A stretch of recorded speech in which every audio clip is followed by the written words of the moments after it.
Imagine an insect that spends 17 years underground. Not in hibernation, not asleep, alive. For nearly 2 decades, a periodical cicada remains buried beneath forests and suburbs, hidden among tangled roots and compact layers of soil.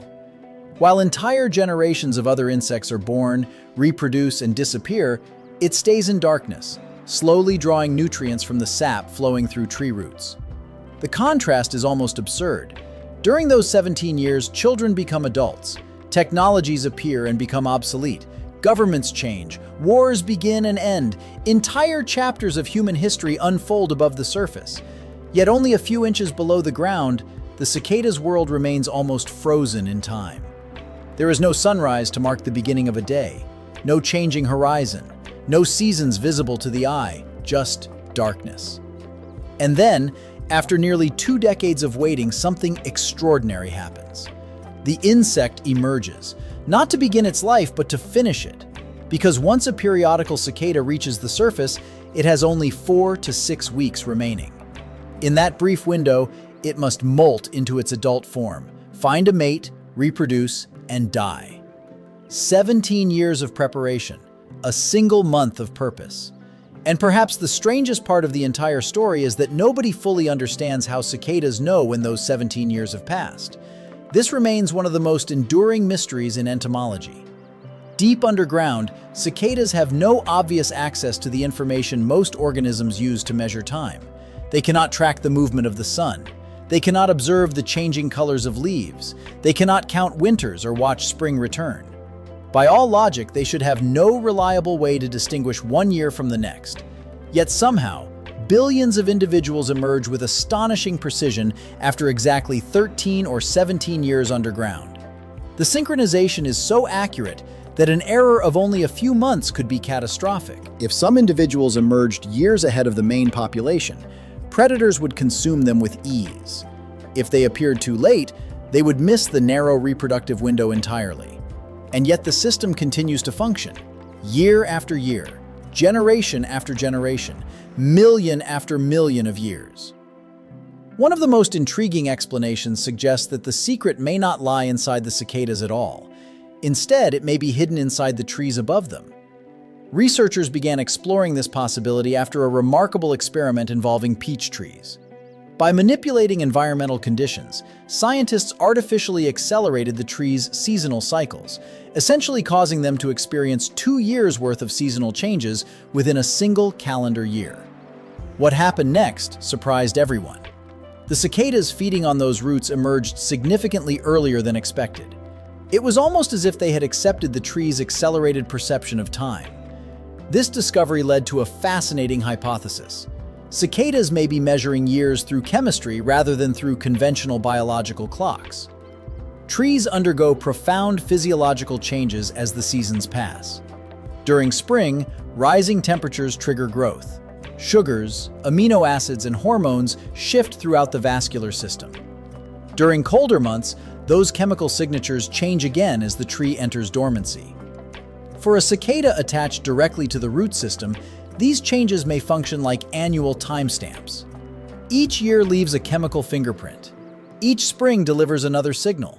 And over 17 years, those signals may accumulate into a biological countdown. If this idea is correct, then the cicada is not counting years itself. It is reading them from the tree.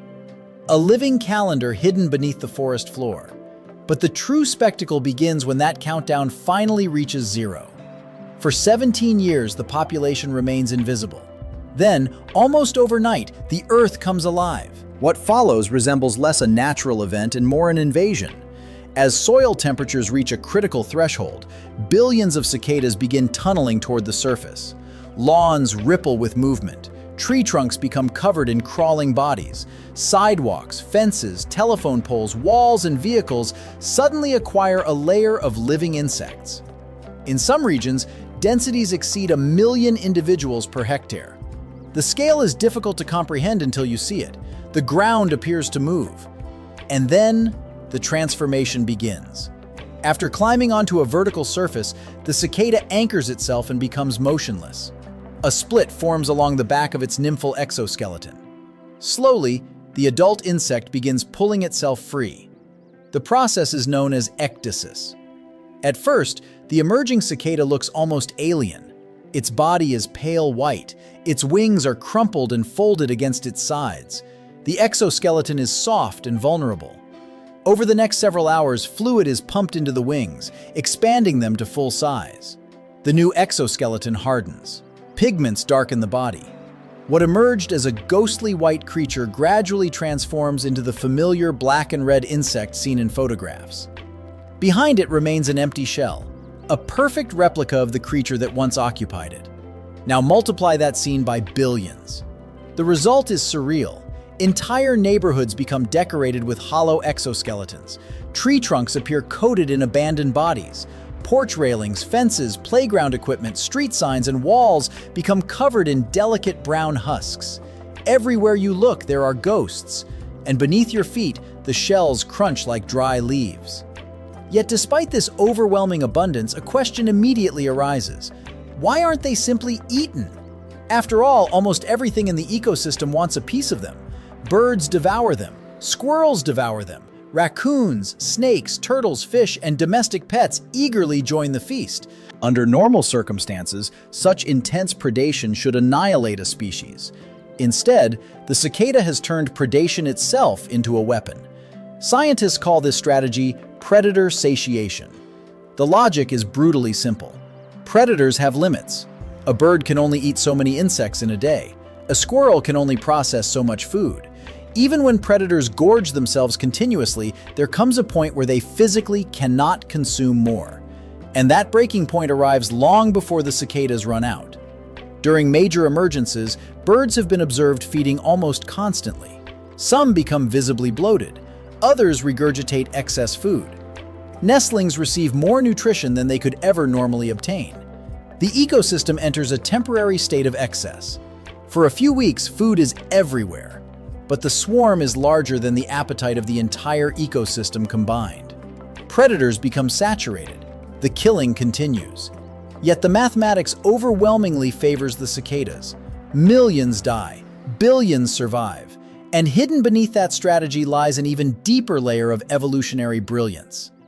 The numbers 13 and 17 are not arbitrary. They are prime numbers. At first glance, that sounds like an obscure mathematical detail. In reality, it may be one of the most elegant survival strategies in the natural world.